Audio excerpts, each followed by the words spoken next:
Hello friends, welcome to lecture number 2 of polity revision series. हमने lecture 1 में कुछ basics जाने थे पॉलिटी के बारे में। आज हम लोग जानेंगे about how the evolution of Indian constitution took place. Okay, so इसमें जाने से पहले हम लोग पिछले लेक्चर में हमने क्या क्या पढ़ लिया था। I explain you about what this legislature, उसका काम है लॉ मेकिंग का, एग्जीक्यूटिव जिसका काम है उनको इम्प्लीमेंट करने का, and third organ is judiciary, right? Now, how all these things evolved over the years under British rule for almost more than 200 years, हम इसके बारे में बात करेंगे।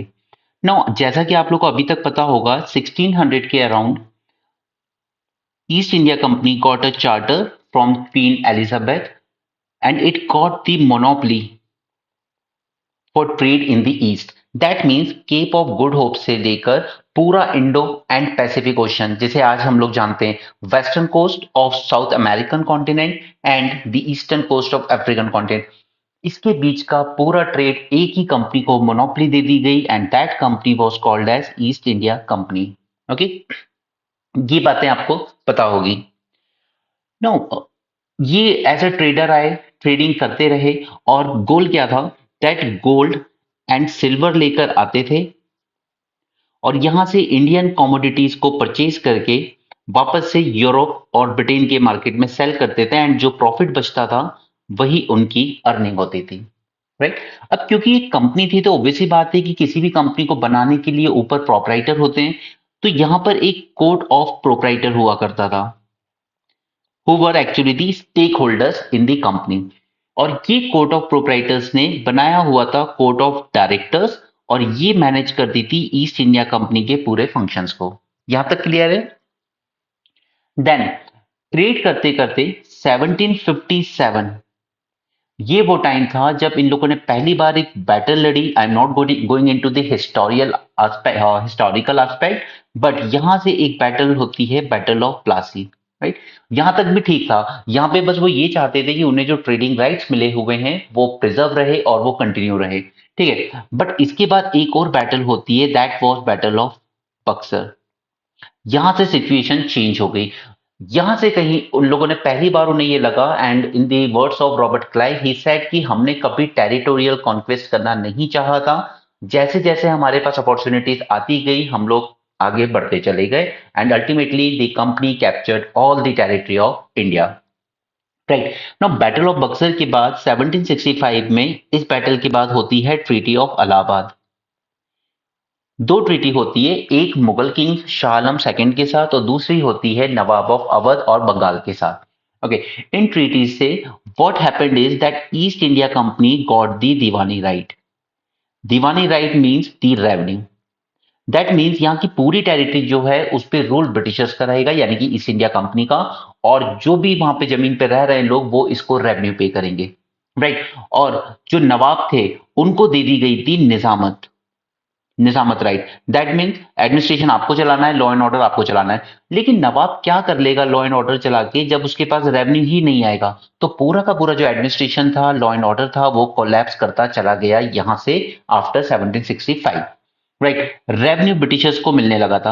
अब यहाँ पे रेवेन्यू जब आने लगा, इंडियन टेरिटरी से ही आपको रेवेन्यू मिल रहा है, तो ब्रिटेन से गोल्ड और सिल्वर लाने की जरूरत खत्म हो गई। ना अब गोल्ड लाने की जरूरत थी ना सिल्वर लाने की, इंडिया से ही रेवेन्यू आएगा, उसी रेवेन्यू से ही लोग कमोडिटी को परचेज करेंगे, इंडियन कमोडिटीज को, और फिर ले जाकर यूरोप एंड ब्रिटिश मार्केट में सेल करेंगे and they were making the huge profit, right? अब कंपनी ट्रेड कर रही थी वो एक जगह था, लेकिन कंपनी के ऑफिशियल्स भी प्राइवेट ट्रेड कर रहे थे, ठीक है, जैसा कि मोस्टली करप्शन केसेस में होता है आज भी गवर्नमेंट में, ठीक है। एक तरफ कंपनी ट्रेड कर रही थी, दूसरी तरफ वहां के जो प्राइवेट ऑफिशियल्स थे वो भी अपनी प्राइवेट कैपेसिटी में ट्रेड कर रहे थे, and these private officials they were becoming immensely rich. यहां से जब ये लोग वापस ब्रिटेन जाते थे, रॉबर्ट क्लाइव, वॉरेन हेस्टिंग, तो वहां के पार्लियामेंटेरियंस और वहां के जो लोग थे उनको देख के जेलसी आने लगी कि आखिर इंडिया में इतना क्या पैसा है जो ये लोग यहां से लेके आ रहे हैं। बट हुआ क्या, दैट बाय 1772, 7-8 ईयर्स तक आते आते कंपनी पूरी तरीके से कोलैप्स करने लगी, ठीक है। इनके पूरे रेवेन्यूज जो थे नीचे जाने लगे, कंपनी के ऑफिशियल्स रिच हो रहे हैं but company almost reach near the bankruptcy. ठीक है, और इस बैंक्रप्सी की वजह से इन्होंने अप्लाई किया फॉर लोन।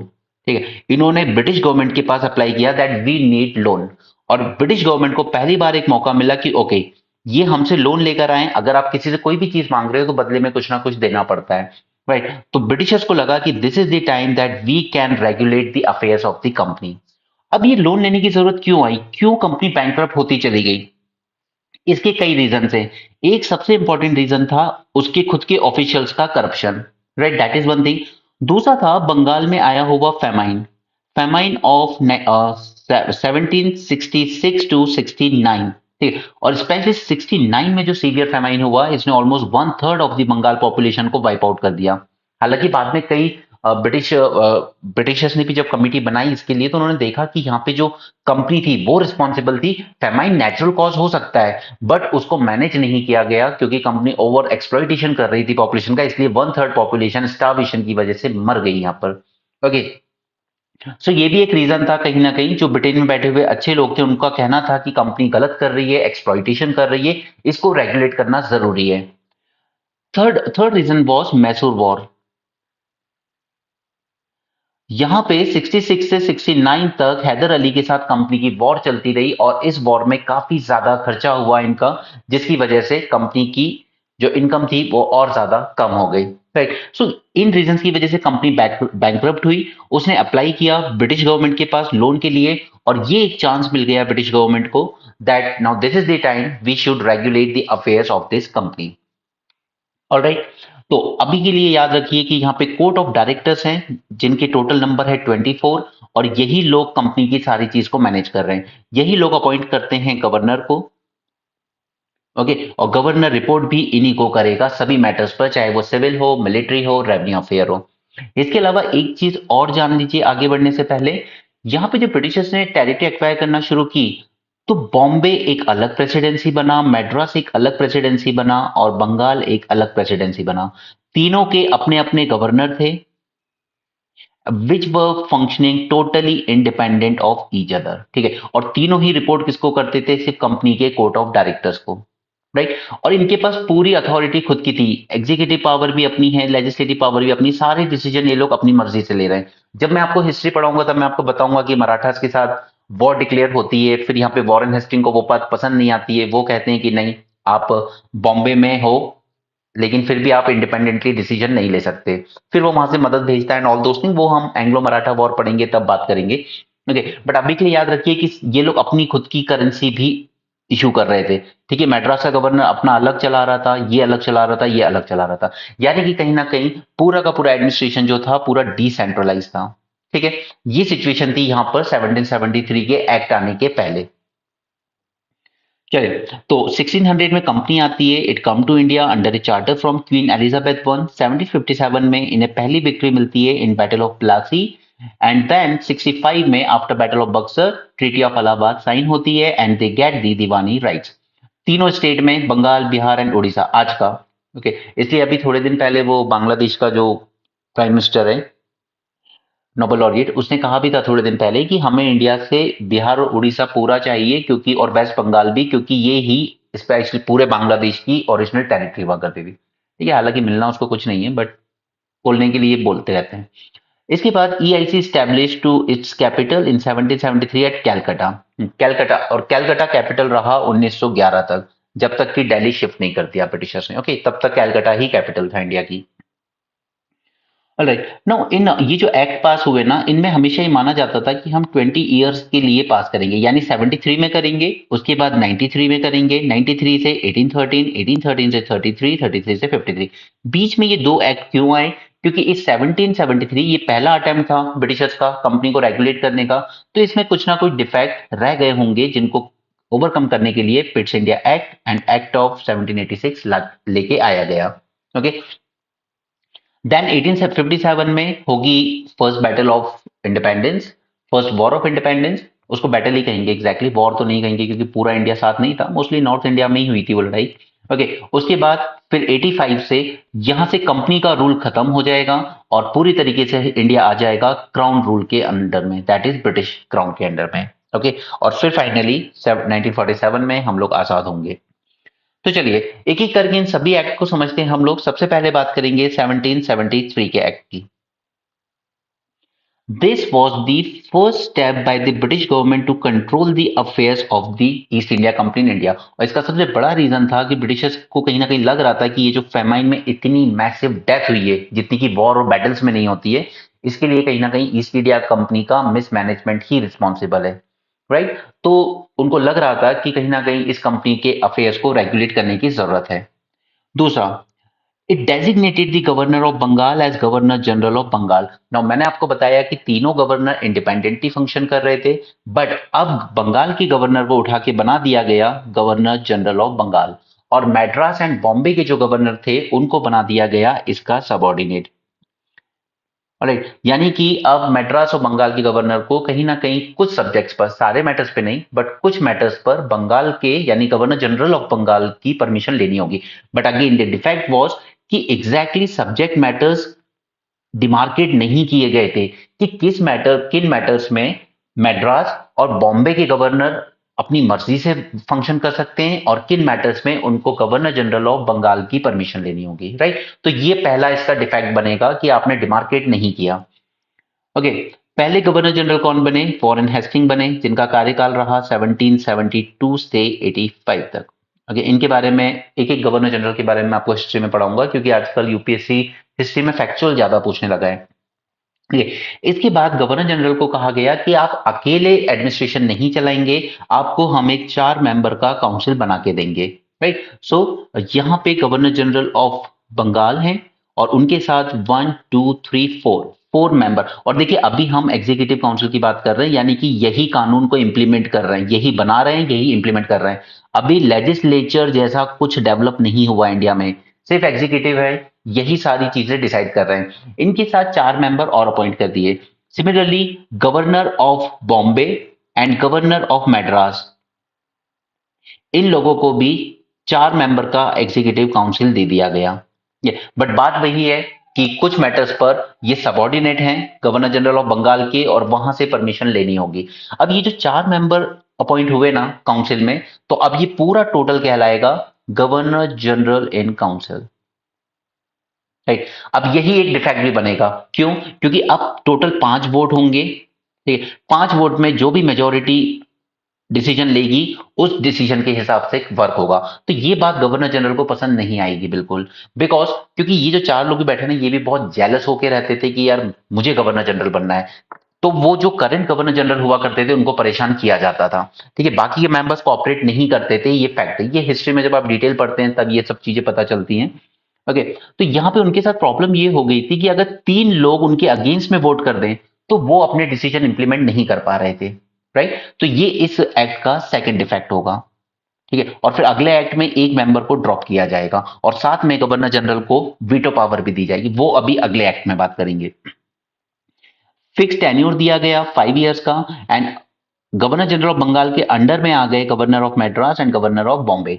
इसके अलावा supreme court at Calcutta was set up with chief justice थी Elijah Impey, right, and 3 other जजेस। अब थर्ड डिफेक्ट इस एक्ट का यही आएगा दैट ये जो चीफ जस्टिस थी सुप्रीम कोर्ट की और साथ में गवर्नर जनरल थे, इनके बीच में क्लैश होने लगेगा, क्योंकि दोनों कोऑपरेट करके वर्क नहीं करने लगे, बल्कि दोनों एक दूसरे के कंफ्लिक्ट में आने लगे। पहला तो इस एक्ट ने ये क्लासिफाई नहीं किया था कि सुप्रीम कोर्ट की ज्यूरिसडिक्शन किस पे लागू होगी। क्या ये वहां रह रहे कंपनी के ऑफिशियल्स पे भी लागू होगी ज्यूरिसडिक्शन या नहीं होगी, ये क्लियर नहीं किया गया था इस एक्ट में। दूसरा, क्या ये कंपनी की टेरिटरी में रह रहे सभी ब्रिटिश ओरिजिन के लोगों पर लागू होगी, ये भी क्लैरिफाई नहीं किया गया था। और क्या ये कंपनी की टेरिटरी में रह रहे इंडियंस पर भी लागू होगी सुप्रीम कोर्ट की जुरिस्डिक्शन, ये भी क्लैरिफाई नहीं किया गया था।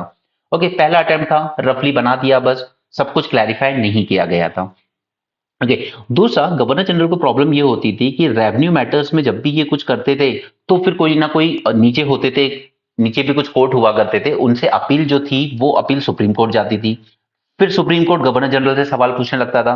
तो कहीं ना कहीं ये चाहते थे कि रेवेन्यू मैटर में सुप्रीम कोर्ट का इंटरफेरेंस ना हो और गवर्नर जनरल इन काउंसिल, इन पर भी सुप्रीम कोर्ट की जुरिस्डिक्शन लागू ना हो। लेकिन ये चीज क्लैरिफाई नहीं की गई, ये चीज बाद में आगे आने वाले एक्ट में ये दोनों चीज चेंजेस किए जाएंगे।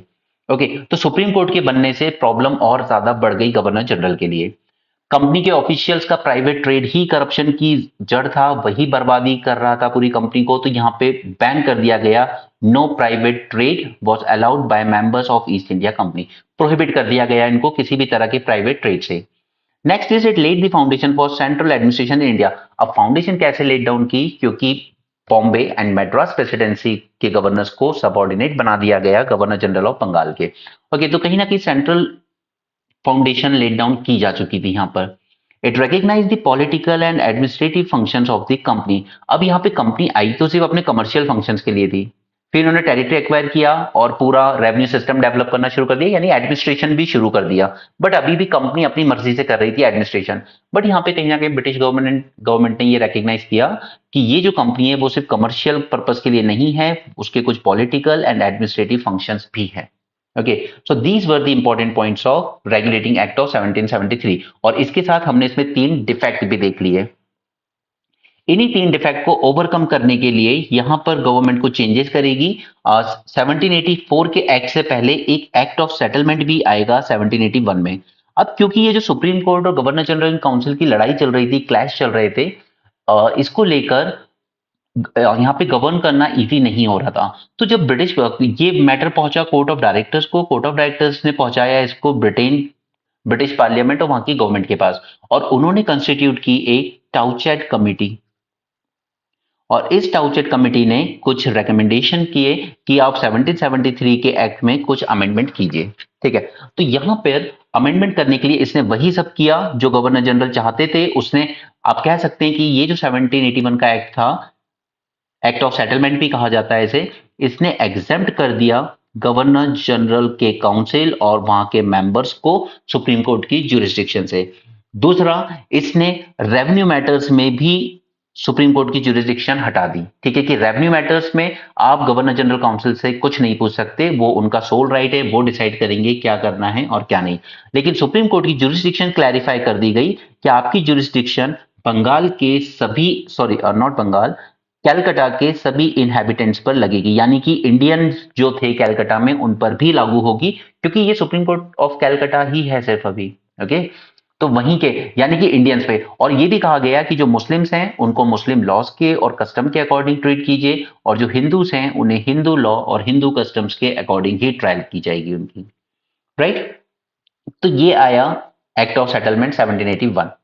इसके बाद एक 21 साल का लड़का एंटर करता है ब्रिटेन ब्रिटेन पार्लियामेंट में, और सिर्फ 3 साल बाद 24 साल की उम्र में वो बन जाता है ब्रिटेन का अब तक का सबसे youngest prime minister, which was known as mister Pitt. और इनको लगता है कि मैं कुछ चेंजेस करूंगा इंडिया की गवर्नेंस में। यंग था, एम्बिशियस था, उसको लगता था कि इंडिया को और बेटर तरीके से गवर्न किया जा सकता है, तो यहाँ पर वो कुछ चेंजेस लेकर आए। अब इस चेंजेस को समझाने के लिए मुझे आपको एक और एग्जांपल देना होगा, so give me a minute. Okay, no, आज आज आप अगर बीसीसीआई देखें जो क्रिकेट एडमिनिस्ट्रेशन करता है, तो आपने वहां पे देखा होगा कि एक तरफ है उसका उसका सिलेक्शन कमेटी वाला काम, ठीक है, जहां पे सब एक्स क्रिकेटर बैठते हैं जो स्पेशलिस्ट हैं, वो टीम को सिलेक्ट करते हैं कि किस प्लेयर को खिलाना है, किसको नहीं खिलाना। ठीक है, दूसरी दूसरी तरफ है इनका मैनेजमेंट का काम, ठीक है, सेक्रेटरी एंड ऑल, वो सब देखते हैं कि फाइनेंस वगैरह का काम क्या है, ठीक है, क्रिकेट को और ज्यादा एक्सपैंड कैसे करना है, कहाँ क्रिकेट स्टेडियम बनाने new, and all those things. ठीक है, television rights and all those things. यानी कि कहीं ना कहीं इसकी जो पॉलिटिकल फंक्शंस है वो ये बोर्ड देखता है, और जो टेक्निकल पार्ट है, यानी कि इसका प्रॉपर जो क्रिकेटिंग पार्ट है, वो देखती है सिलेक्शन कमेटी। बस वैसा ही कुछ हो रहा था अब यहाँ पे पिट्स इंडिया एक्ट ने क्या किया, दैट इसने कहा कंपनी को, दिस ईस्ट इंडिया कंपनी, इसके एक तरफ कर दीजिए आप कमर्शियल फंक्शन, और दूसरी तरफ कर दीजिए इसके पॉलिटिकल फंक्शन। हालांकि 73 के एक्ट में ही रिकॉग्नाइज कर लिया गया था कि कुछ पॉलिटिकल और एडमिनिस्ट्रेटिव फंक्शन है कंपनी के, बट यहाँ पे अब पूरी तरीके से डिमार्केट कर दिया गया। इसने कहा कि कमर्शियल फंक्शन देखेगा कोर्ट ऑफ डायरेक्टर्स, जो कि पहले भी था, और 24 मेंबर्स थे इसमें, राइट। और पॉलिटिकल फंक्शन के लिए हम लोग एक न्यू बॉडी बनाएंगे which will be known as board of control. इस बोर्ड ऑफ कंट्रोल में टोटल 6 मेंबर्स होंगे। एक तो होंगे इसके हेड, जो कि खुद ब्रिटेन के कोई ना कोई कैबिनेट मिनिस्टर होंगे, राइट। इसके अलावा इसमें 4 मेंबर होंगे प्राइवी काउंसिल से, ठीक है। और ये जो प्राइवी काउंसिल है इनको सीधे नॉमिनेट करेगा वहां का किंग या क्वीन। ओके। और एक होंगे इसके एक्सचेकर, यानी कि जो पूरा का पूरा फाइनेंस वगैरह का मैनेज करेंगे। ये 6 मेंबर्स यहाँ पे होंगे जो पूरा पॉलिटिकल कंट्रोल रखेंगे इस पर। राइट, ये बात क्लियर है। इसके बाद सेकंड थिंग इज, मैंने आपको ऊपर बताया था कि जो काउंसिल था यहाँ पर, वो काउंसिल में 4 मेंबर थे, उसमें से एक मेंबर को ड्रॉप कर दिया गया। क्योंकि उसमें क्या हो रहा था कि अगर 3 मेंबर अगेंस्ट में वोट कर रहे हैं तो फिर गवर्नर जनरल की खुद की मर्जी नहीं चल रही है, वो 3 अपना एक ग्रुपिंग कर लेते हैं और कहते हैं इस गवर्नर जनरल को हटाना है ताकि हम में से कोई बन पाए कल को। तो वो उसकी फंक्शनिंग में अड़चन डाल रहे थे। तो यहाँ पे इन्होंने क्या किया, 3 लोग कर दिए, तो अब होंगे टोटल 4 वोट्स। राइट। अब 4 वोट्स में से मान लो अगर एक आदमी भी गवर्नर जनरल के साथ आ जाए, ठीक है, एक को पटा के रखना मुश्किल नहीं है, तो वोट हो जाएंगे 2-2। और क्योंकि जब भी ड्रॉ होगा तो गवर्नर जनरल को दे दिया गया था वीटो, यानी कि कास्टिंग वोट। ठीक है, तो सेकंड टाइम में गवर्नर जनरल वोट करेंगे, यानी कि अब उन्हें सिर्फ एक ही मेंबर का सपोर्ट चाहिए, जबकि पुराने वाले में उन्हें 2 मेंबर का सपोर्ट चाहिए होता था, जो कि मुश्किल हो जाता था। राइट। तो इस एक्ट में इन्होंने एक मेंबर को कम करा दिया, और साथ साथ बॉम्बे और मैड्रास में भी जो काउंसिल थे गवर्नर के, उसमें भी एक एक मेंबर कम हो गया। राइट। तो इस वीटो पावर ने कहीं ना कहीं गवर्नर जनरल का काम काफी इजी कर दिया। और ये जो बना आपका बोर्ड ऑफ कंट्रोल, ये पूरी तरीके से कंपनी के फंक्शंस को कंट्रोल करेगा। और मैंने आपको बताया था कि कोर्ट ऑफ डायरेक्टर के ऊपर एक कोर्ट ऑफ प्रोप्राइटर भी हुआ करता था। राइट, उसको अबॉलिश कर दिया गया कि तुम्हारा कोई काम नहीं है। क्लियर। तो यहां पर एक तरीके से फिर से ये एक ड्वेल गवर्नमेंट लेकर आ गए। ठीक है, एक ड्वेल गवर्नमेंट वो थी दीवानी राइट और निजामत राइट वाली, वो अबॉलिश कर दी थी 73 के एक्ट ने ही। राइट। चलिए, तो यहां पर कमर्शियल फंक्शंस और पॉलिटिकल फंक्शन ये डिस्टिंग्विश कर दिए गए for the first time. Second is it allowed court of directors to manage the commercial affairs but created a new body called as board of control to manage the political affairs. That means इसने एक sort of double government establish कर दी थी। यहाँ तक clear है। And इसके साथ ही board of control को, जो कि कैबिनेट मिनिस्टर हेड कर रहा है, उसको ये पावर दी that you can supervise the operations and functions of the company in civilian matters as well as military matters. Right, war declare करनी है किसी के साथ, ट्रीटी साइन करनी है, तो वो ये सब देख सकता था। इसी के साथ साथ revenue of the British position in India. अब इस वर्ड पे जरा फोकस कीजिए कि पहली बार कंपनी की जीती हुई टेरिटरीज को क्या कहा गया, ब्रिटिश पोजीशन। अब आपको अगर एमसीक्यू इस तरह के पूछे जाते हैं, और पहले भी पूछे गए हैं, कि act of 1784 for the first time called companies territory as British position, ठीक है, तो वो स्टेटमेंट बिल्कुल करेक्ट होगा। 1784 का ही एक्ट था जिसने पहली बार कहा कि आपने जो टेरिटरीज जीती हैं वो कंपनी की टेरिटरीज नहीं है, वो ब्रिटिश पोजीशंस हैं। राइट। अब ये एक्ट सिग्निफिकेंट रहा for 2 reasons. Company territories in India were renamed as British position, and British government was given supreme control over the company's affair and its administration in India except on revenue matters। ठीक है, revenue matters यानी sorry revenue नहीं, commercial matters, commercial functions पे अभी भी company अपना काम कर सकती है, कोर्ट ऑफ डायरेक्टर्स जैसा चाहे वैसा कर सकते हैं, लेकिन सुपरवाइज तो फिर भी करेगा बोर्ड ऑफ कंट्रोल ही। ठीक है, सुपरवाइज जरूर किया जाएगा इनको उसके बाद भी कि आप किस तरीके से कमर्शियल फंक्शंस रन कर रहे हैं अपने। राइट। तो ये बात हुई एक्ट 1784 की। इसके बाद आता है पिट्स, पिट्स इंडिया एक्ट तो हो गया, ठीक है, ये इसके बाद ही ये सारे इंट्रोडक्शन होंगे, ये तो आपको लॉर्ड कॉर्नवालिस को पढ़ोगे तब जानोगे, permanent settlement, judicial code, administrative system, police system. But कहीं ना कहीं पिट्स इंडिया एक्ट आने के बाद ये सारी चीजें डेवलप हुई और एक प्रॉपर एडमिनिस्ट्रेशन डेवलप होना शुरू हो गया, क्योंकि अब बोर्ड ऑफ कंट्रोल पूरी पॉलिटिकल अफेयर्स को कंट्रोल कर रहा था, तो ये सारी चीजें डेवलप होती चली गई। नाउ 1786 में 1786 में अब कई बार क्या होता है कि कुछ लोग इतने टैलेंटेड होते हैं कि उनसे एक्सपेक्टेशन बहुत ज्यादा होती है, और ये मान लिया जाता है कि ठीक है इस आदमी को जो शर्तें चाहिए वो गवर्नमेंट मान लेगी। जैसा कि अभी आपने गौतम गंभीर के केस में देखा, उन्होंने आईपीएल में ट्रॉफी जिताई, अच्छी कोचिंग की, तो उनको इंडियन गवर्नमेंट का इंडियन क्रिकेट टीम का कोच बनाया गया, और उनको उनकी मर्जी के सारा स्टाफ दे दिया गया, पुराने सारे स्टाफ रिप्लेस कर दिए गए, fielding coach, batting coach, bowling coach, ठीक है, और उन्होंने कई तो ऐसे लोगों रखा जिन पे सीरियसली क्वेश्चन मार्क था कि ये डिजर्व करते हैं इस पोस्ट पे होना, लेकिन गौतम गंभीर से एक्सपेक्टेशन बहुत थी कि हाँ ये बेहतरीन कोच बनेंगे, तो उनकी हर बात बीसीसीआई ने मानी। उसी तरीके से यहाँ पे एक लड़का था, लड़का ही कहेंगे क्योंकि काफी यंग थे उस टाइम, तो लॉर्ड कॉर्नवालिस। लॉर्ड कॉर्नवालिस ने कहा कि मुझे अगर आप इंडिया भेज रहे हो तो मेरी 2 शर्तें हैं। पहला, मुझे ओवरराइडिंग पावर दीजिए, ओवरराइडिंग पावर क्यों? क्योंकि यहाँ पे गवर्नर जनरल रहेंगे और उनके साथ 3 एग्जीक्यूटिव काउंसिल में मेंबर हैं, ठीक है? अब मान लो कभी कि ये किसी एक को भी अपने साथ नहीं ले पाए और ये तीनों ही इसके अगेंस्ट चले गए, तो वो क्या करेंगे? ठीक है? मतलब गवर्नर जनरल का 1 वोट और उनके 3 वोट, तो गवर्नर जनरल अपनी चीज तो इंपोज नहीं कर पाएंगे।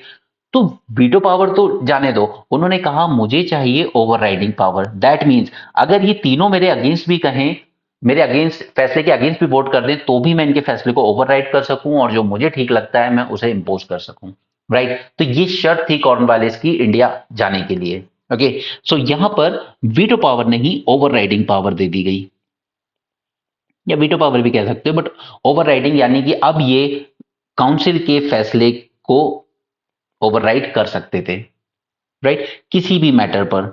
दूसरा, इन्होंने कहा कि कमांडर इन चीफ की जो पोजीशन होगी वो मेरे पास रहनी चाहिए। ऐसा नहीं है कि आप इन 3 में से किसी एक को कमांडर इन चीफ बना दोगे, राइट? तो ये 2 शर्तों के साथ कॉर्नवालिस इंडिया आता है और आई वुड से कि शायद इंडियन एडमिनिस्ट्रेशन को डेवलप करने में सबसे इंपॉर्टेंट रोल इसी आदमी का है। Okay, then next 1793। अब ये तो बीच में छोटे छोटे चेंजेस किए गए, जबकि बात तो यही थी कि 20 साल में एक बार आया करेगा एक्ट, ठीक है? तो 73 के बाद अब एक इंपॉर्टेंट आता है चार्टर एक्ट 1793। ओके, अब इसने क्या किया कि ये जो ओवरराइडिंग पावर दी गई थी ना कॉर्नवालिस को स्पेशल केस में, ये फ्यूचर के सारे गवर्नर जनरल ऑफ बंगाल को एक्सटेंड की जाएगी, ठीक है? और दूसरा कहा कि कमांडर इन चीफ, सपोज कि कोई दूसरा आदमी है कमांडर इन चीफ, उसको इस काउंसिल का मेंबर नहीं बनाया जाएगा। ओके, ये कंडीशन पूरी एक्सटेंड कर दी गई, ठीक? कंपनी को फिर से 1793 में कह दिया गया कि अगले 20 साल तक आप रूल कीजिए। दूसरा, salary of the members of board of control to come from fund of India. और यही चीज आप आगे देखेंगे जब कांग्रेस बनेगी, इंडियन नेशनल कांग्रेस, वो यही कहेंगे कि ये फॉरेन में बैठे हुए लोग बोर्ड ऑफ कंट्रोल, इनकी सैलरी हम क्यों दें? आप ब्रिटिश रेवेन्यू से पे कीजिए और आगे चल के माननी पड़ेगी ब्रिटिश गवर्नमेंट को मॉडरेट्स की बात, ठीक है? तो ये सब चीजें बनेंगी आगे चल के। टू बिकम गवर्नर जनरल और मेंबर ऑफ गवर्नर, तो यहां पर अब अगर कोई गवर्नर जनरल बनना चाहता है ना, तो वो कॉर्नवालिस जैसी सिचुएशन नहीं रहेगी, आपको कम से कम 12 साल इंडिया में रहना होगा पहले। ओके, और दूसरा, आपको 12 साल इंडिया में रहना होगा तभी आप जाकर वो बन सकते हैं। हालांकि कंपनी की जो ट्रेड मोनोपोली थी उसको दोबारा से 20 साल के लिए एक्सटेंड कर दिया गया, उसमें कोई दिक्कत नहीं थी। ओके, नेक्स्ट इज सबसे इंपॉर्टेंट एक्ट आता है 1813 का। अब 1813 आप याद कीजिए 1799 में वहां पे नेपोलियन पावर टेक ओवर करता है फ्रांस में, और 1815 तक वो बहुत सी वॉर और बैटल लड़ता है, स्पेशली उसका टारगेट ब्रिटेन ही रहता है। अब उसमें वो क्या लेके आता है, वहां पे एक कॉन्टिनेंटल सिस्टम लेके आता है। पूरा यूरोप वो जीत चुका था। उसने कहा कि ब्रिटिश की कोई भी शिप हमारे पूरे यूरोप कॉन्टिनेंटल लैंडमास के किसी भी पोर्ट पर डॉक नहीं करेगी, ठीक है? ब्रिटेन इधर है, टापू है, छोटा सा आइलैंड है, ठीक? तो इसने कॉन्टिनेंटल ब्लॉकेट सिस्टम डेवलप किया। अब इससे क्या हो रहा था, ब्रिटिशर्स के जो सारे बिजनेसमैन थे, इन सबको अच्छा खासा लॉस हो रहा था, क्योंकि उनकी सारी चीजें पड़ी हुई हैं, कोई खरीद नहीं रहा है, क्योंकि यूरोप ही सबसे बड़ा मार्केट था और यूरोप में नेपोलियन ने लगा रखा था कॉन्टिनेंटल ब्लॉकेट, ठीक है? तो इस तरीके से ब्रिटेन के अब जो दूसरे बिजनेसमैन थे उन्होंने कहा कि बंद कीजिए अभी इस कंपनी की मोनोपोली और हमें भी ईस्ट में ट्रेड करने की परमिशन चाहिए। तो 1813 का एक्ट आता है और वो ईस्ट इंडिया कंपनी की मोनोपोली को एंड कर देता है due to pressure from other business houses in Britain. उनको लग रहा था कि हमें भी इंडिया की तरफ ट्रेड करना है अब, क्योंकि ये कंपनी तो रिच हो रही है, सब लोग रिच हो रहे हैं इसमें, ऑफिशियल्स भी, और ये मोनोपोली लेके बैठी हुई है। इंडिया पूरा का पूरा जो ईस्ट है, इंडिया और चाइना, वहां पे पूरा ट्रेड करने का, India, China and south east Asia, पूरे में मोनोपोली थी इस कंपनी की। तो यहां पे कंपनी को कन्विंस किया गया कि आपकी मोनोपोली खत्म की जाती है, अब दूसरी ब्रिटिश कंपनीज भी यहां पे आ सकती हैं ट्रेड करने। लेकिन कंपनी का अब तक का देखते हुए प्रॉफिट एंड सब, उन्होंने कहा कि ओके, हम आपको 2 चीज राइट अभी भी देते हैं कि आपकी टी के रिस्पेक्ट में मोनोपोली रहेगी और चाइना के साथ ट्रेड में भी मोनोपोली रहेगी, बट बाकी का trade with respect to India open कर दिया गया ब्रिटेन की अदर कंपनीज के लिए। Right. This act also provided for British Parliament to control the revenue of India. Okay. Now, next is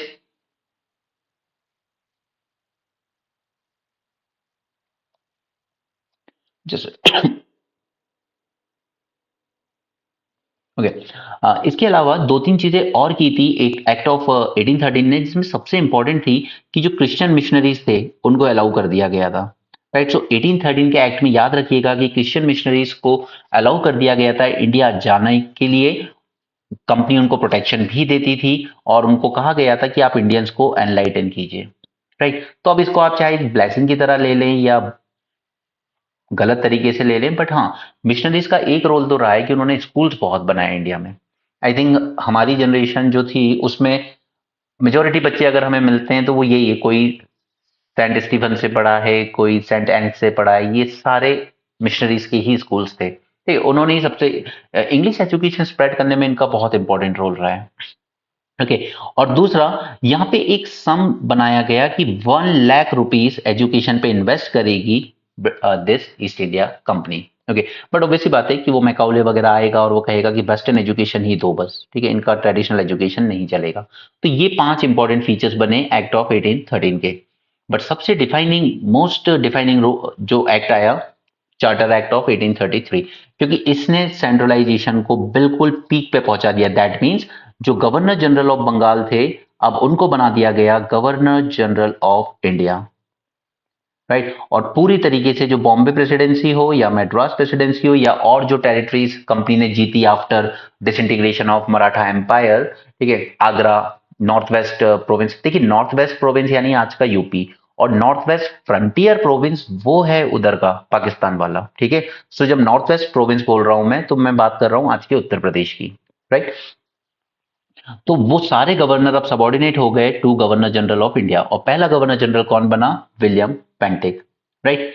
इसके पास सारी पावर दे दी गई, सिविल पावर, मिलिट्री पावर, सब कुछ। इसको एक्सक्लूसिव लेजिस्लेटिव पावर दे दी गई for entire British India. Now legislative power की बात जब मैं कर रहा हूं यहाँ पे, यानी कि ये जो भी लॉ बनाएगा, ठीक है, अभी भी यहाँ पर लेजिस्लेटिव काउंसिल नहीं बना है, अभी भी एग्जीक्यूटिव काउंसिल ही चल रहा है, यानी कि ये बैठे हुए 5 लोग ही सब कुछ चला रहे हैं, ठीक है। लेकिन वो जो भी लॉ बनाएंगे, जो भी रूल बनाएंगे, वो पूरी ब्रिटिश इंडियन टेरिटरी पर लागू होगा, okay.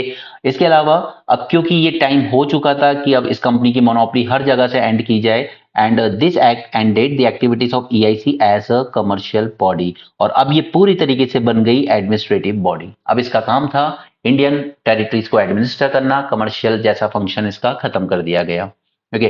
This act also tried to introduce open system of competition for selection of civil servant, but it was not implemented क्योंकि जो एंग्लो इंडियन कम्युनिटी थी, उनका कहना था no no, Indians are not suitable for this, for joining civil servant services, and इस तरह की चीजें इंट्रोड्यूस ना की जाए। हालांकि उसका मेन मोटिव ये था कि जो कोर्ट ऑफ डायरेक्टर्स होते थे ना 24, इनको बस ब्रिटेन में कोई ना कोई अमीर आदमी पैसा देता रहता था कि मेरे बेटे को कुछ बना दो कंपनी में, और उसको, अब देखिए यहाँ पे आपसे गवर्नर है, गवर्नर जनरल की पोस्ट मत देखिए, ठीक है।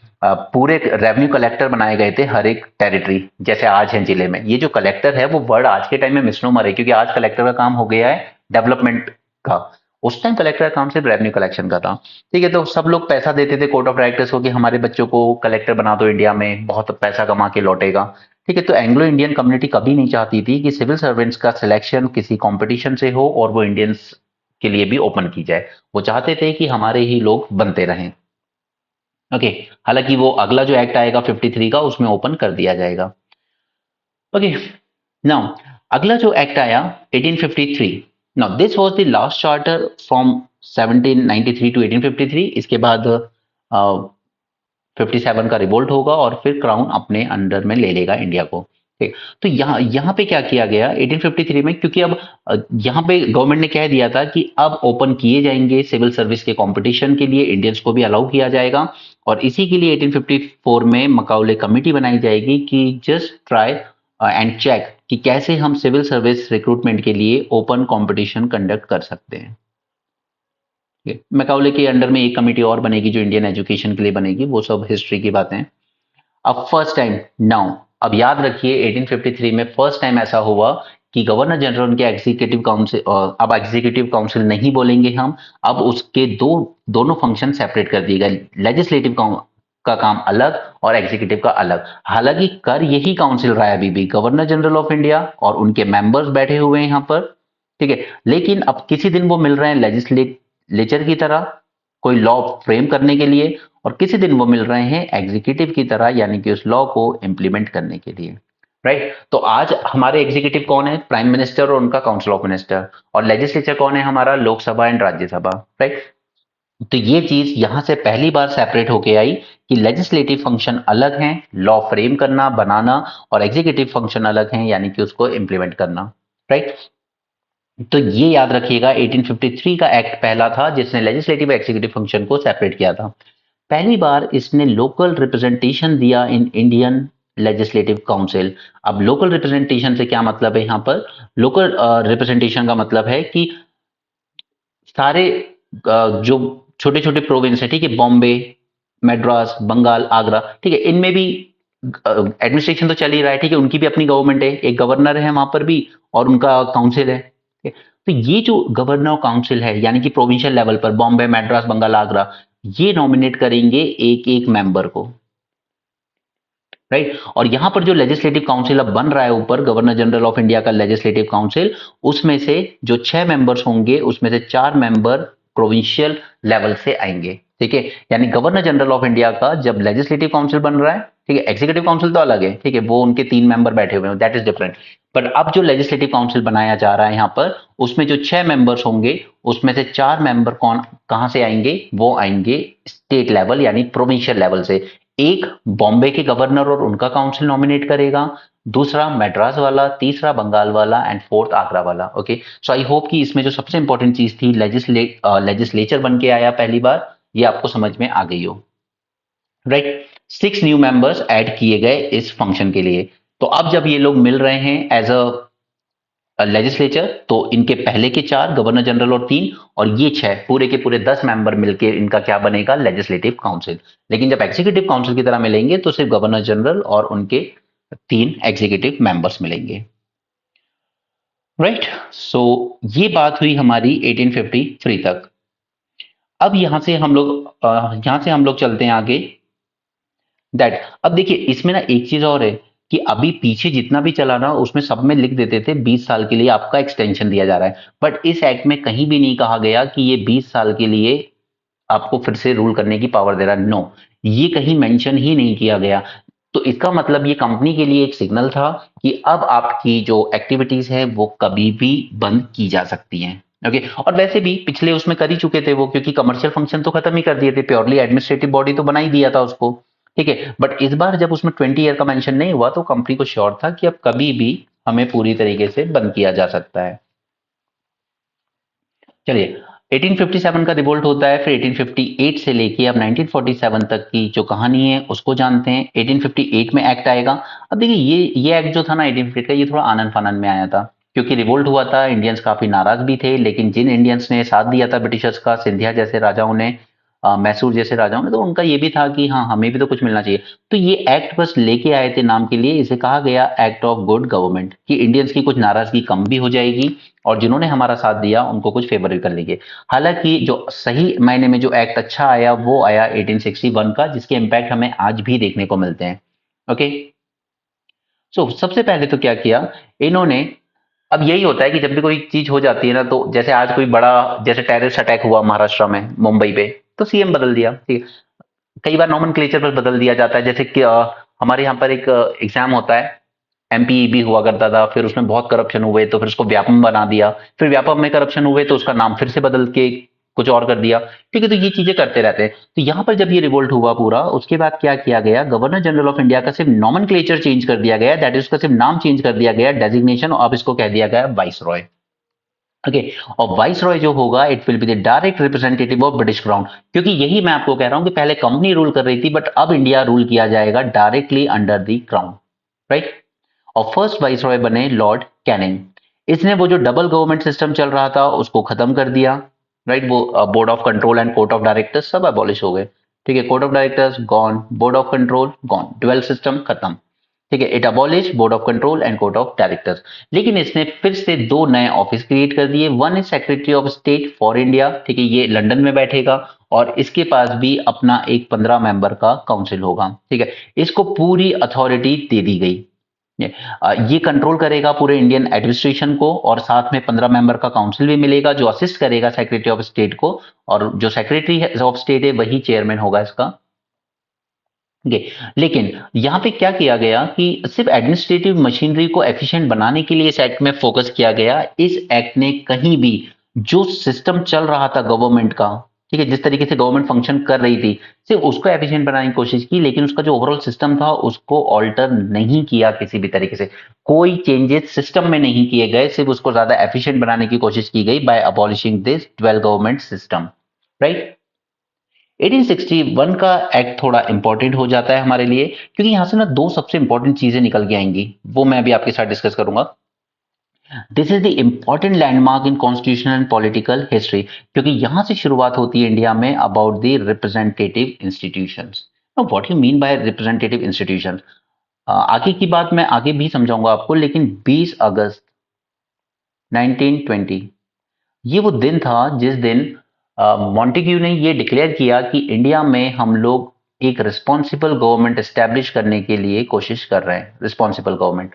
अब रिस्पॉन्सिबल गवर्नमेंट क्या होती है, तारीख तो नहीं बताई गई कि कब तक हम एस्टेब्लिश कर देंगे, ये डेट नहीं बताई गई, लेकिन रिस्पॉन्सिबल गवर्नमेंट होती क्या है, रिस्पॉन्सिबल गवर्नमेंट इज जहां पर उस देश में रहने वाले लोग अकाउंटेबिलिटी इंश्योर करें उनको गवर्न करने वाले लोगों की। ठीक है, जैसे आज है, अगर हमारे लिए कोई गवर्नमेंट अच्छा काम नहीं कर रही है तो गवर्नमेंट उसको इलेक्शन में हरा दिया जाता है, या फिर जो दूसरे लोग हैं वो नो कॉन्फिडेंस मोशन पास करके रिमूव कर देते हैं गवर्नमेंट को, यानी एग्जीक्यूटिव को।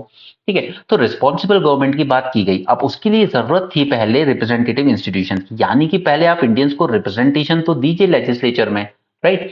तो यहाँ पे इंडियंस को लॉ मेकिंग प्रोसेस के साथ एसोसिएट करने की बात की गई। ठीक है, अभी पीछे जो हमने देखा था कि लेजिस्लेचर में 6 में से 4 मेंबर आ रहे हैं प्रोविंशियल से आ रहे हैं, बट वो भी जो वहां के गवर्नर हैं वो नॉमिनेट कर रहे हैं, वो ऑफिशियल मेंबर यानी कंपनी के जो लोग थे उन्हीं को नॉमिनेट कर रहे थे। इंडियंस का अभी भी एसोसिएशन नहीं था लेजिस्लेचर के साथ, लेकिन यहां पर इंडियंस का ही स्पेसिफिकली एसोसिएशन करने की कोशिश की गई। ठीक है, क्योंकि उनको लगा कि अब ये जो बैटल क्यों हुई, क्योंकि इंडियंस पावर शेयर नहीं कर रहे थे। ठीक है, पावर शेयरिंग में इंडियंस को कोई रोल ही नहीं दिया गया, तो जो इंडियंस के ग्रीवांसेस थे, उनके जो कल्चर और कस्टम्स थे, क्योंकि 1857 रिवोल्ट का एक सबसे बड़ा रीजन क्या रहा था, दैट बुलेट में गाय और सुअर का फैट यूज करना, राइट। तो ये हमारे कस्टम हिंदू कल्चर को वायलेट कर रहा था, क्योंकि उस टाइम अधिकतर जो ब्राह्मण्स थे, बिकॉज वही थोड़े एजुकेटेड थे, तो उन्हीं को जनरली सर्विसेज में प्रेफरेंस दिया जाता, उन्हीं को रिक्रूट किया जाता था। आर्मी में भी वही बहुत ज्यादा थे, जैसे मंगल पांडे, राइट। तो इंडियंस अगर लॉ मेकिंग के साथ एसोसिएट होंगे तो हम इंडियंस की जो आम लोग हैं उनके ग्रीवांसेस को बेटर अंडरस्टैंड कर पाएगी ब्रिटिश गवर्नमेंट, इसलिए लॉ मेकिंग पावर में इंडियंस को अलाउ किया गया। ठीक है, अब जब मैं आपके साथ दो वर्ड यूज करूंगा, official member and non official member. Official member that means company के ही सर्वेंट्स, ठीक है, वो ऑफिशियल यानी कि जो कहीं ना कहीं, अब तो क्राउन हो गया है खैर, ठीक है, जो ब्रिटिश उन्हीं उन्हीं के सर्विस में जो लोग हैं उनके ऑफिशियल्स हैं उनकी बात हो रही है। लेकिन जब नॉन ऑफिशियल्स की बात करूंगा, यानी कि वो ऑफिशियल नहीं है, वो उनके पार्ट नहीं है, वो बाहर से आ रहे हैं, कोई आउटसाइडर्स को लाया जा रहा है गवर्नमेंट में। ओके, सो यहां से इंडियन को एसोसिएट करना शुरू किया गया, और गवर्नर जनरल ने यहाँ पे 3 इंडियंस को नॉमिनेट भी किया गया, जिनके नाम थे Raja of Banaras, Maharaja of Patiala and sir Dinkar Rao. यानी कि यहाँ पे जो इंडियंस एसोसिएट भी किए जा रहे हैं ना, उसमें वही लोग को प्रेफर किया जा रहा है जो कहीं ना कहीं राजघराने से आते हों या प्रो ब्रिटिशर्स हों। ठीक है, उस टाइप के लोगों को एसोसिएट नहीं किया जा रहा है, जैसे आगे चल के आएंगे हमारे मॉडरेट्स कांग्रेस लीडर्स, राइट। इसके इसके अलावा इट प्रोवाइडेड कि vice royal should nominate some Indians as non official member of his expanded council, right. तो अब लेजिस्लेचर में यानी कि कहीं ना कहीं लॉ मेकिंग में इंडियंस को भी रोल दिया गया। This initiated the process of decentralization, that means अब जो बॉम्बे, मैड्रास और अदर जो टेरिटरीज के कैप्चर करते चले गए थे, ठीक है, पंजाब वगैरह, नॉर्थ वेस्ट फ्रंटियर प्रोविंस भी कैप्चर हो गया था इस टाइम तक, तो इन सब जगहों पर जो काउंसिल थे, जो गवर्नर थे, उनकी पावर को रिस्टोर कर दिया गया, राइट, कि आप भी लॉ बना सकते हो अपने, by restoring legislative power to Bombay presidencies and Madras presidencies, and it reversed the centralizing tendency जो 1773 से स्टार्ट हुई थी और 1833 में पीक पे पहुंची थी गवर्नर जनरल ऑफ इंडिया की पोजीशन के साथ। इसके बाद न्यू लेजिस्लेटिव काउंसिल्स भी बनाए गए बंगाल में, क्योंकि अब यहाँ पे गवर्नर जनरल जो था वो तो बन गया वाइस रॉय, ठीक है, तो वो तो पूरे इंडिया का काम देख रहा है, और बंगाल के लिए अपना खुद का लेजिस्लेटिव काउंसिल बना दिया गया, अपना खुद का गवर्नर दे दिया गया। उसी तरीके से north west frontier province, Punjab and so on. Okay, अब इसने यहाँ पे आपके लिए दो और इंपॉर्टेंट चीजें लेकर आया, दैट यहाँ पर ऑर्डिनेंस इशू पावर दे दी गई वाइस रॉय को। आज भी अगर आप देखेंगे तो हमारे प्रेसिडेंट के पास ऑर्डिनेंस मेकिंग पावर है ना, ठीक है, कि अगर पार्लियामेंट सेशन में नहीं है तो 6 मंथ के लिए आप ऑर्डिनेंस इशू कर सकते हो, और जब भी पार्लियामेंट असेंबल होगा तो विद इन 6 वीक्स उसको या तो एग्री कर ले या फिर वो लैप्स कर जाता है। तो ये इमरजेंसी सिचुएशन के लिए दी जाती है। तो ये ऑर्डिनेंस पावर 1861 से ही आई थी। ठीक है, दिस इज सबसे इंपॉर्टेंट चीज जो आज भी इंडिया की पॉलिटिक्स में यूज हो रहा है। सेकेंड चीज निकल के आई थी यहाँ पे पोर्टफोलियो सिस्टम। पोर्टफोलियो सिस्टम क्या है? Portfolio system is nothing but जैसे आज है ना, अलग अलग मिनिस्टर को अलग अलग काम दे दिया गया है, उसी तरीके से जैसे फाइनेंस का पोर्टफोलियो है तो वो दे दिया गया निर्मला सीतारमन जी को, राइट। उसी तरीके से होम का पोर्टफोलियो है वो मिस्टर अमित शाह को दे दिया गया है, डिफेंस का पोर्टफोलियो है तो वो दे दिया गया है राजनाथ सिंह को, राइट। तो ये जो पहले गवर्नर जनरल जो था वही सारी चीजें देखता था। अब उसने क्या किया कि पोर्टफोलियो सिस्टम इंट्रोड्यूस किया कि हर एक पोर्टफोलियो आप अलग अलग इंसान को दे दो जो आपकी एग्जीक्यूटिव का पार्ट होंगे, राइट। ओके, तो ये बात, ये दो इंपॉर्टेंट चीजें जरूर याद रखिएगा कि ये आई थी एक्ट ऑफ 1861 से। Then Indian council act of यार 1892, ठीक है, वो टाइपिंग मिस्टेक है। Okay, अब इसने क्या किया, लेजिस्लेटिव काउंसिल के मेंबर्स को और बढ़ा दिया, और ज्यादा हो गए, ठीक है। और ये कैसे बढ़ाया कि इसने और नॉन ऑफिशियल मेंबर्स को जोड़ा यहाँ पे, कि सिर्फ ऑफिशियल मेंबर्स ही मत रखिए और नॉन ऑफिशियल्स को, and give them the power of discussing the budget. No, this is important कि बजट डिस्कस करने की पावर दी गई। क्यों? क्योंकि अब हम आ गए हैं 1892 में, और 1885 में क्या बन गई थी? Indian national Congress. और मॉडरेट लीडर्स क्या डिमांड कर रहे थे? पहला डिमांड था उनका कि नॉन ऑफिशियल मेंबर बढ़ाए जाए, यानी कि ब्रिटिशर्स या उनकी साथ सर्विस में काम कर रहे लोग ही नहीं, नॉन ऑफिशियल यानी कि जो इंडियन सर्विस से बाहर हैं, जो ब्रिटिश के एडमिनिस्ट्रेशन से बाहर हैं, उनको भी लाया जाए। तो नॉन ऑफिशियल मेंबर्स की पोस्ट बढ़ाई गई, ठीक है, ये मॉडरेट्स का इम्पैक्ट था। दूसरा मॉडरेट का इम्पैक्ट था कि बजट में आप काफी सारा पैसा वॉर पे खर्च करते हो, जबकि अभी हमारी बेसिक नीड्स हैं, हमारे हमारे यहाँ ना तो लोगों के पास रहने के लिए ढंग के घर हैं, ना ही उनके एजुकेशन के लिए कुछ किया जा रहा है, ना ही उनकी हेल्थ के लिए कुछ करा जा रहा है, ठीक है, बार बार फेमाइन्स वगैरह आते रहते हैं। तो ये सारी चीजें करने के लिए उन्होंने क्या कहा, वो मांगते रहे कि हमें बजट डिस्कस करने की पावर दी जाए। सिर्फ सिर्फ मेंबर बन के भी क्या करेंगे हम, अगर हमें बजट को डिस्कस करने की पावर ही नहीं है, ठीक है। तो यहां पर बजट डिस्कस करने की पावर दी गई। उसके बाद सपोज कीजिए कोई होम मिनिस्टर, डिफेंस मिनिस्टर है, वो फिर वॉर पे जा रहा है, फिर पैसा इंडियन रेवेन्यू वहां खर्च होगा, तो उसमें वो क्या कर सकते हैं, वो क्वेश्चन करना चाहते थे इसको कि क्या जरूरत है इस वॉर की, जब तक आप पे कोई हमला नहीं कर रहा, आप क्यों लड़ने जा रहे हो, रेवेन्यू वेस्ट करने जा रहे हो। तो यहाँ पर एग्जीक्यूटिव से क्वेश्चन करने की पावर भी मिल गई लेजिस्लेचर्स को, ठीक है। जो आज हमारे यहाँ होता है ना कि हेल्थ मिनिस्टर से क्वेश्चन कर रहे हैं कि कोविड में इतनी डेथ हुई, आपने क्या किया, कोई मिस मैनेजमेंट नहीं था आपका प्रॉपर, ठीक है। तो ये दोनों पावर यहीं से निकल के आई, जहां पे लेजिस्लेचर्स को पावर दी गई एग्जीक्यूटिव को कहीं ना कहीं कुछ हद तक कंट्रोल करने की। मैं कुछ हद तक इसलिए बोल रहा हूँ क्योंकि अभी भी आपसे क्वेश्चन कर सकते हो एग्जीक्यूटिव को, और एग्जीक्यूटिव ने जो जवाब दे दिया। You can not ask the supplementary question, यानी कि आपने कोई सवाल किया, उसने अपना जवाब दे दिया, अब उसको एक्सेप्ट कर लो। आप क्रॉस क्वेश्चन नहीं कर सकते कि आपके इस जवाब में ये गलत है, वो गलत है, हम सेटिस्फाई नहीं है आपका, ठीक है। तो power of asking the supplementary question अभी भी नहीं दी गई थी। Okay, then the act made a limited and indirect provision for use of election and filling up some of the non-official seat both in central and provincial legislative council। अब यहाँ पे जब हम नॉन ऑफिशियल सीट्स फिलअप करने की बात कर रहे हैं तो ऐसा नहीं है कि कोई सिर्फ डायरेक्टली आप आओगे और सीट पे बैठ जाओगे, नहीं, इनडायरेक्ट इलेक्शन के थ्रू ही आ रहे हैं, यानी कि कहीं ना कहीं आपकी जो प्रोविंशियल पे बैठे हुए काउंसिल्स हैं वही आपका इलेक्शन कर रहे हैं इनडायरेक्ट मैनर में, जैसे कि आज राज्यसभा के मेंबर्स इलेक्ट होते हैं।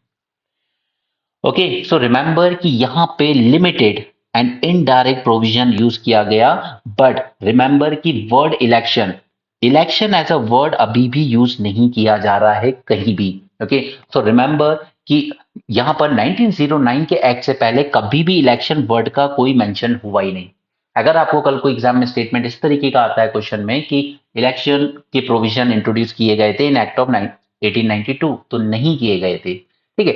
इनडायरेक्ट इलेक्शन जैसा कुछ था, okay, but exactly the word election has nowhere been used, right. अब धीरे धीरे ना यहाँ से नॉन ऑफिशियल बढ़ते जाएंगे, क्योंकि इंडियन नेशनल कांग्रेस का प्रेशर आना शुरू होता है, यहाँ से नॉन ऑफिशियल बढ़ते जाएंगे। लेकिन फिर भी गवर्नमेंट ने पहले ये कोशिश की कि हम नॉन ऑफिशियल्स को मेजोरिटी नहीं देंगे कभी, क्योंकि जो ऑफिशियल्स हैं वो तो गवर्नमेंट के साथ ही वोट करेंगे हमेशा उनके फेवर में, ठीक है। लेकिन अब धीरे धीरे यहाँ पर गवर्नमेंट क्या करेगी, नॉन ऑफिशियल मेजोरिटी इंट्रोड्यूस करना शुरू कर देगी। लेकिन पहले ये नॉन ऑफिशियल्स को मेजोरिटी दी जाएगी प्रोविंशियल लेवल पे। ठीक है, नेशनल लेवल पर तो अभी भी नहीं दी जाएगी। तो यहां से सबसे इंपॉर्टेंट एक्ट आता है। अब ये जो तीन है, 1909, 1919 एंड 1935, बस यही तीन है जो फाउंडेशन बने हमारे कॉन्स्टिट्यूशन की इन 1947। इसको हम लोग पार्लियामेंट्री रिफॉर्म भी कहते हैं। इसने लेजिस्लेटिव काउंसिल का साइज बढ़ा दिया, 16 से बढ़ा के 60 हो गया।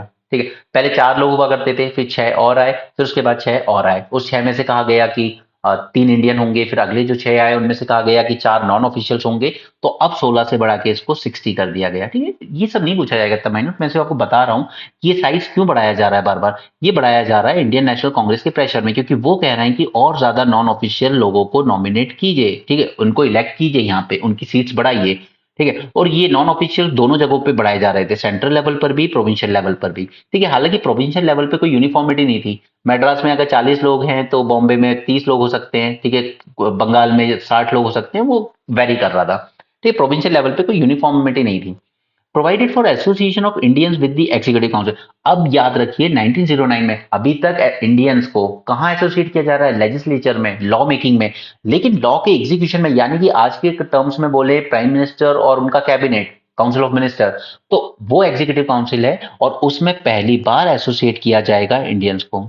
और आपको याद होगा सत्येंद्र प्रसाद सिन्हा पहले इंडियन एग्जीक्यूटिव काउंसिल में जाते हैं और वो बनते हैं लॉ मेंबर, यानी कि आज के टर्म्स में लॉ मिनिस्टर।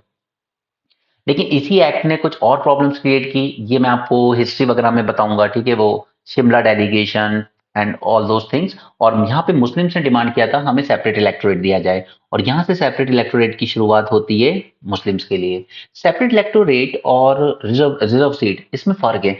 आज भी हमारे यहाँ कॉन्स्टिट्यूंस इलेक्शन होते हैं जब एसटी एससी के लिए रिजर्व होती है ना सीट, लेकिन उसमें क्या होता है कि अगर ये पूरी कॉन्स्टिट्यूंसी रिजर्व हो गई एसटी एससी के, लेकिन वोट सभी करेंगे।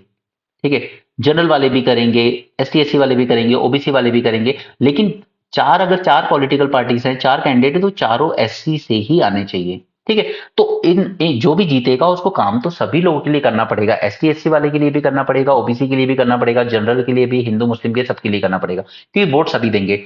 लेकिन सेपरेट इलेक्टोरेट ज्यादा डेंजरस था, क्योंकि उसमें यह था कि only Muslims will vote for Muslims. अब यहां से अगर चार कैंडिडेट मुस्लिम्स खड़े हुए हैं और उसमें उनको सिर्फ मुस्लिम्स ही वोट दे सकते हैं, बाकी लोग वोट दे ही नहीं सकते, तो फिर ये लोग काम किसके लिए करेंगे? सिर्फ मुस्लिम्स के, क्योंकि उनके वोटर वही हैं। इसलिए सेपरेट इलेक्टोरेट ज्यादा डेंजरस था देन रिजर्व सीट्स। ठीक है, हालांकि कांग्रेस ने ऑफर किया था जिन्ना को कि आप रिजर्व सीट ले लीजिए और ज्यादा ले लीजिए, चाहिए तो आपकी पॉपुलेशन के प्रोपोर्शन से ज्यादा ले लीजिए, लेकिन सेपरेट इलेक्टोरेट की डिमांड छोड़ दीजिए। बट जिन्ना नहीं माना। ठीक है, उसका लगता था कि नहीं, सेपरेट इलेक्टोरेट ही चाहिए मुझे तो। It introduce the system of communal representation, यानी कि अब रिलीजन पे बेस्ड यहाँ से रिप्रेजेंटेशन शुरू हुआ कि हम मुस्लिम्स को से 1/3 सीट्स, इतनी तो नहीं दी गई थी मगर हम इतनी सीट्स रिजर्व कर देंगे उनके लिए लेजिस्लेटिव असेंबली में। नेक्स्ट इज लॉर्ड मिंटो, इसलिए इनको कहा गया फादर ऑफ कम्युनल इलेक्टोरेट। और यहां से beginning of non official resolution in the council. अब ये रेजोल्यूशन क्यों? क्योंकि मान लीजिए कि ब्रिटेन डिसाइड करता है, सॉरी, हमारा काउंसिल जो है लेजिस्लेटिव काउंसिल डिसाइड करता है कि हम इतने करोड़ रुपीस वॉर पे खर्च करेंगे अफगानिस्तान में। तो यहाँ पे हमारे जो नॉन ऑफिशियल मेंबर्स थे इंडियंस जो बैठेंगे इसमें, वो रेजोल्यूशन पास करते थे कि हम आपके इस डिसीजन को नहीं मानते। ठीक है, इसके खिलाफ रेजोल्यूशन पास किया जाता है और ये बजट आपको सैंक्शन नहीं किया जाएगा। तो ये जो रेजोल्यूशन की पावर थी ये दी थी 1909 ने। तो अब आपको कहीं ना कहीं कनेक्ट होने लगा होगा कि आज जिस तरीके से हमारा पार्लियामेंट फंक्शन करता है, वो सारी पावर यहां से धीरे धीरे इवॉल्व होना शुरू हुई है। देन कम 1919 का एक्ट मॉन्टग्यू चैम्सफोर्ड रिफॉर्म। ठीक है, इसके बारे में एक बात तो याद ही रख लीजिए कि 10 साल बाद हम दोबारा एक कमीशन बनाएंगे, वो रिव्यू करेगी, और साइमन कमीशन बनती है 1927 में। अब बननी तो चाहिए थी 10 साल बाद 29 में, 27 में क्यों बनी?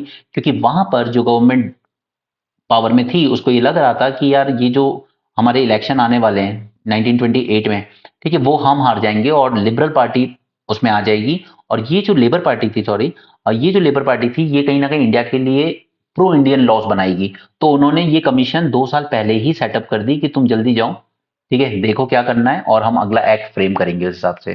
ठीक है, ये एक लिबरल गवर्नमेंट के हाथ में नहीं छोड़ना चाहते थे इंडिया के अफेयर्स, इसलिए जो कंजर्वेटिव गवर्नमेंट पावर में थी उसने ये कमीशन 2 साल पहले ही बना दिया, जिसका नाम दिया गया साइमन कमीशन। चलिए, तो 1919 के एक्ट ने क्या किया? It relax the central control over the provinces. क्योंकि अभी तक क्या हो रहा था कि प्रोविंसेस के पास अपना खुद का बजट बनाने की भी पावर नहीं थी।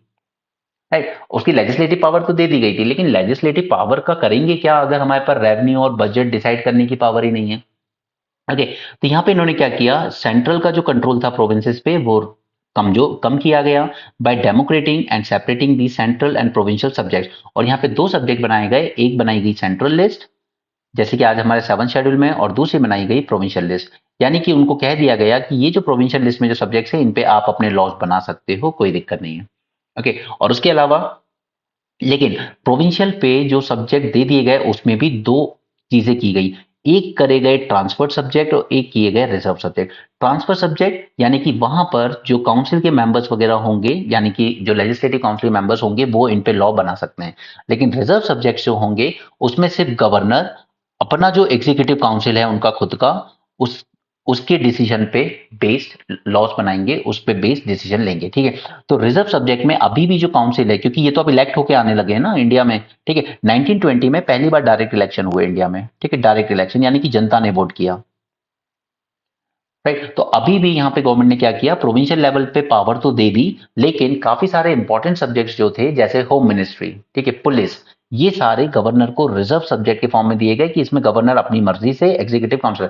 जैसे पंजाब में 1919 में ही जलियांवाला बाग हुआ, ठीक है, तो गवर्नर कौन था, माइकल ओडायर। ठीक, तो उसने जो डिसीजन लिए, पुलिस एक्टिविटी हुई थी ना वहां, तो पुलिस उसी के कंट्रोल में थी। वहां पे काउंसिल ऑफ मिनिस्टर या लेजिस्लेचर कुछ नहीं कर सकता था, क्योंकि गवर्नर, पुलिस फंक्शन जो था वो रिजर्व सब्जेक्ट में था, और गवर्नर ने अपने एग्जीक्यूटिव काउंसिल के साथ डिसाइड किया कि फायर करने को बोलो जनरल डायर को।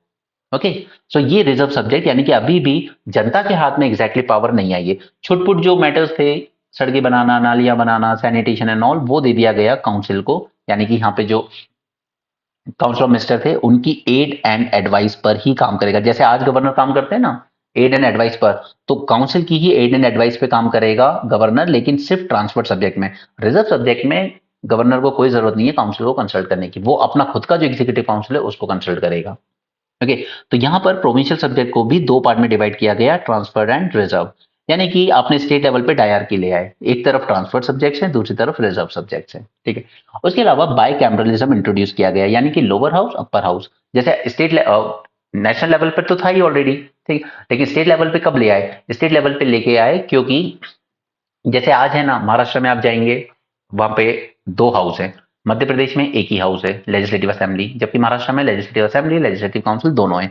उस तरीके से आपके उत्तर प्रदेश बिहार में आज भी लेजिस्लेटिव काउंसिल और लेजिस्लेटिव असेंबली दोनों है। ठीक है, तो ये चीज इंट्रोड्यूस की गई थी 1919 से, और डायरेक्ट इलेक्शन इंट्रोड्यूस कर दिए गए थे फाइनली, और इसलिए मैंने कहा 1920 में इंडिया में पहली बार डायरेक्ट इलेक्शन हुए।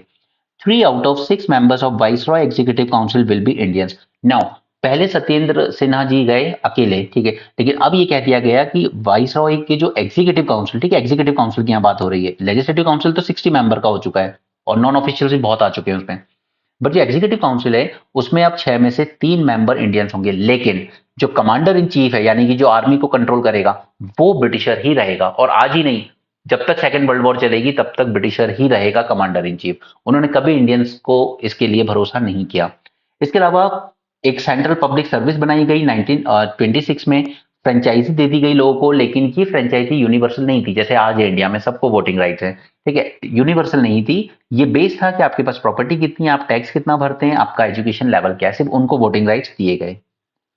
It extended the principle of communal representation, यानी कि separate electorate for the Sikh, for the Christians, Anglo Indians and Europeans. ठीक है, ये 1919 के एक्ट में हुआ है। अभी भी एस टी एस सी को नहीं दिया जा रहा, एस टी एस सी को आगे दिया जाएगा। Separated provincial budget from central budget, ठीक है, तो जो मैंने आपको ऊपर बताया कि बजट, अपना खुद का बजट बनाने की पावर प्रोविंसेस को दे दी गई, वो डिपेंड नहीं है अब सेंटर पे कि आप पैसा देंगे तब तो हम कुछ काम करेंगे। Significance, Simon commission of 1927, okay, ये आती है। इसके अलावा एक रॉलेट एक्ट आता है 1990 में। अब रॉलेट एक्ट की कहानी क्या है, रॉलेट एक्ट में इंडियन जजेस को पावर दे दी गई थी कि आप ब्रिटिशर्स, जो ब्रिटिश लोग रह रहे हैं इंडिया में, उन पर भी ट्रायल कर सकते हो, यानी कि उनके केस की सुनवाई आप कर सकते हो। अभी तक गोरों की सुनवाई गोरे जज ही कर रहे थे, अब इंडियन जज को भी राइट दे दिए गए थे कि आप भी कर सकते हो। तो सारी एंग्लो इंडियन कम्युनिटी भड़क गई थी कि इंडियंस को कब से राइट होने लगा कि ये हमारे केस पे ट्रायल करेंगे। ठीक है, तो फिर ये प्रोटेस्ट होता है और फिर ये एक्ट वापस से रिपील किया जाता है। राइट, उसके अलावा 2020 में 20 अगस्त को डिक्लेयर करते हैं कि हम लोग एक रिस्पॉन्सिबल गवर्नमेंट बनाने की कोशिश करेंगे इंडिया में, बट डेट नहीं बताएंगे। ठीक है, वो कोई तारीख नहीं बताई गई कि कब तक। सब्जेक्ट डिवीजन कर दिए गए, सेंट्रल के सब्जेक्ट अलग और प्रोविंसेस के सब्जेक्ट अलग। हालांकि viceroy retain the control of central government. ठीक है, अब ये जो बाई कैमरल लेजिस्लेचर बना तो दिए गए, मगर उनका जो रोल था वो मोस्टली एडवाइजरी था। जैसे आज है ना, राज्यसभा कुछ कर तो पाता नहीं है बजट के केस में, खासकर मनी बिल वगैरह, वो तो लोकसभा ने जो कर दिया। Towards the gradual development of self government, ये सब डिक्लेयर किया गया और इसको कहा गया मॉन्टक्यू चैम्सफोर्ड रिफॉर्म। अब हम आते हैं 1935। अब इस एक्ट को पढ़ने में आपको बिल्कुल दिक्कत नहीं आएगी, क्योंकि हमारा जो पूरा कॉन्स्टिट्यूशन है वो कहीं ना कहीं 70% इसी एक्ट पर बेस्ड है। ठीक है, उसके इसमें बस थोड़े बहुत चेंजेस किए गए और इंडिया का कॉन्स्टिट्यूशन बन गया।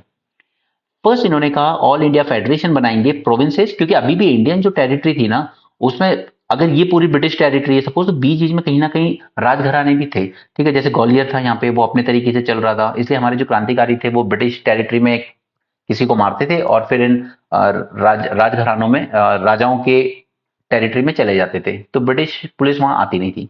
ये मैसूर वाले हो गए, हैदराबाद का नवाब हो गया, तो ये प्रिंसली स्टेट भी थे। ठीक है, तो एक तरफ तो है ब्रिटिश टेरिटरीज और दूसरी तरफ है प्रिंसली स्टेट्स, इन सबको मिलाकर पूरे इंडिया का एक बनाया जाएगा ऑल इंडिया फेडरेशन, AIF।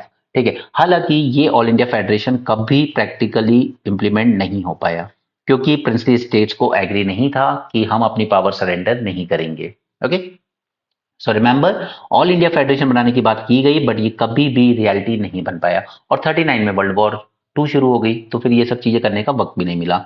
अब पिछले 19 के एक्ट में क्या किया था, सेंट्रल एंड प्रोविंशियल सब्जेक्ट बनाए गए, लेकिन अब इनको 3 लिस्ट में बांटा गया, फेडरल लिस्ट, प्रोविंशियल लिस्ट और कॉन्करेंट लिस्ट। जैसे आज इंडिया में है union list, state list, concurrent list. Right, ये 1935 के एक्ट में किया गया था। कॉन्करेंट लिस्ट आपको पता ही है। ठीक है? दूसरा है residuary power were given to viceroy, यानी कि ऐसे मैटर्स जो तीनों लिस्ट में स्पेसिफाई नहीं है, तो उस पर लॉ बनाने की पावर वाइसरॉय ने अपने पास रखी। अब कैन यू टेल मी कि आज रेसिडुअरी पावर किसके पास है?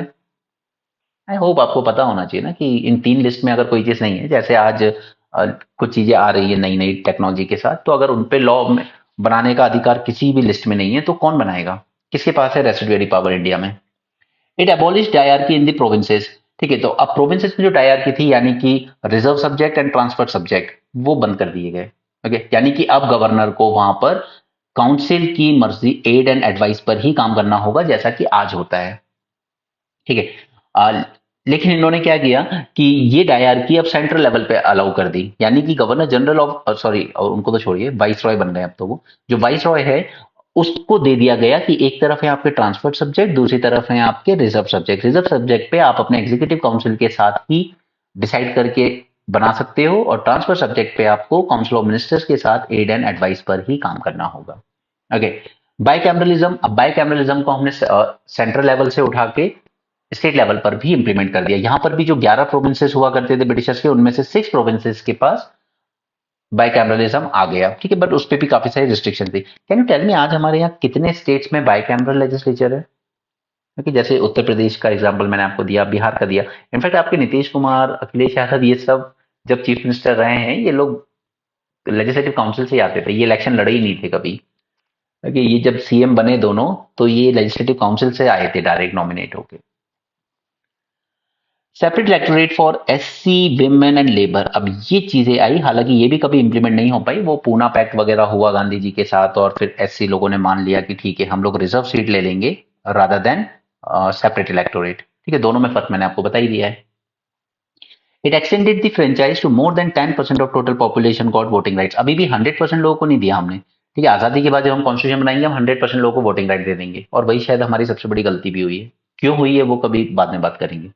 Establishment of the RBI, RBI establish किया जाता है to control the currency and the credits. क्योंकि अब याद कीजिए ये 1939 में ये सब क्यों हो रहा है, क्योंकि 1929 में वर्ल्ड में क्या आए थे, ग्लोबल इकोनॉमिक क्राइसिस, और सारे वर्ल्ड की इकोनॉमी डूब गई थी, और इंडिया पे भी उसका इंपैक्ट हुआ था, काफी सारे बैंक्स बंद हो गए थे।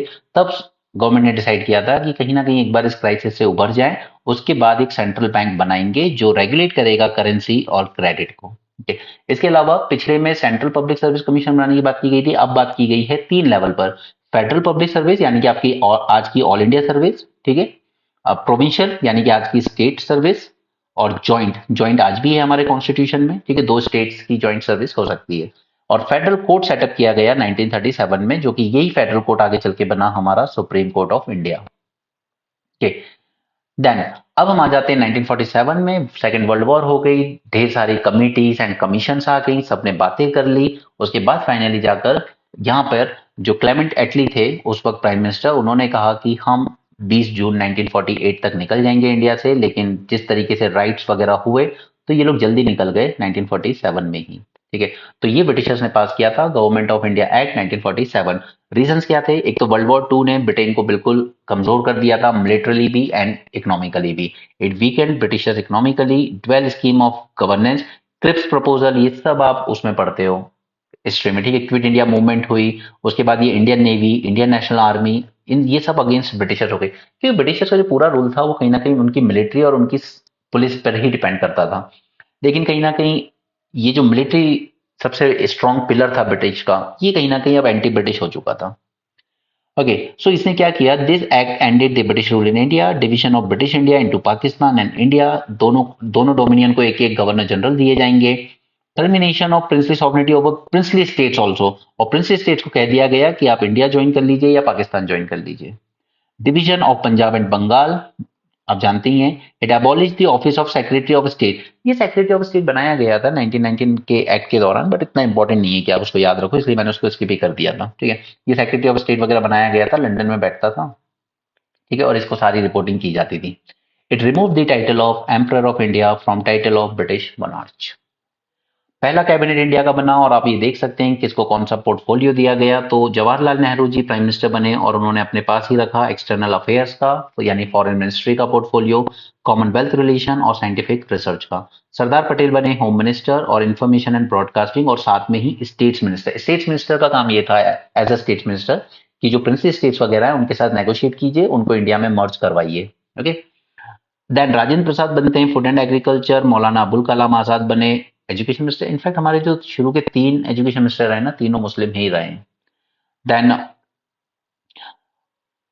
दूसरे फाइनेंस मिनिस्टर बनते हैं शानमुखम शेट्टी। देन लॉ मिनिस्टर खुद अंबेडकर जी बने। लेबर मिनिस्टर बाबू जगजीवन राम बने। डिफेंस मिनिस्टर सरदार बलदेव सिंह। हेल्थ मिनिस्टर राजकुमारी अमृत कौर, और बाकी सब आप देख ही सकते हैं। Okay, now what I expect from you is कि मैंने, देखिए ऐसा नहीं है कि मैं ये पुराने क्वेश्चन आपको क्यों डाल रहा हूँ, मैं ये जानबूझ के आपको इसलिए कर रहा हूँ कि मैं चाहता हूँ जो अच्छी क्वालिटी के क्वेश्चन पूछे ना यूपीएससी ने, जो जिनमें थोड़ा वाकई आपको अपना नॉलेज और रिकॉल करने की जरूरत पड़े फैक्ट को, मैंने वही क्वेश्चन आपके साथ शेयर किए यहाँ पे। तो स्क्रीन को पॉज कर सकते हो और अपना अटेम्प्ट कर सकते हो क्वेश्चंस को, and post your answer in the comment section. I expect you to have a 100% hit. ठीक है, पूरे क्वेश्चन सही होने चाहिए आपके। ये 2019 में क्वेश्चन आया अबाउट चार्टर एक्ट ऑफ 1813। ठीक है, इसलिए मैंने आपको एक एक प्रोविजन पढ़ाया इनका। ठीक है, दूसरा 2024 में आया और वही पूछा गया कि क्या था ये रिजर्व सब्जेक्ट, ट्रांसफर सब्जेक्ट। ठीक है, और मैंने आपको स्ट्रिक्टली कहा कि जो इंपॉर्टेंट मैटर्स थे वो रिजर्व में रख दिए गए, यानी कि पुलिस वाला मैटर, ठीक है, लैंड रेवेन्यू वाला मैटर, ये सब रिजर्व में रख दिए गए। ठीक है, local self government, administration of justice, तो इनमें से कौन सा रिजर्व सब्जेक्ट था, कौन सा ट्रांसफर सब्जेक्ट था, ये आपसे पूछा गया था। ऑलराइट, इसके बाद गवर्नमेंट ऑफ इंडिया एक्ट 1935 में आया कि रेसिडुअरी पावर किसको दी गई थी। ओके, तो ये किसको दी गई थी ये भी मैंने आपको अभी बताया, और आज के टाइम में रेसिडुअरी पावर किसके पास है वो। ओके, और ये सब ये अभी के क्वेश्चन है 2022 के। ये 2023 का क्वेश्चन है कि which of the following act governor general of Bengal designated as governor general of India, और मैंने आपको बताया कि पीक पे सेंट्रलाइजेशन अपने पीक पे कहां पहुंचा, 1833 में, right. Okay, so that's it for this session. Thanks for joining, have a great day and keep learning.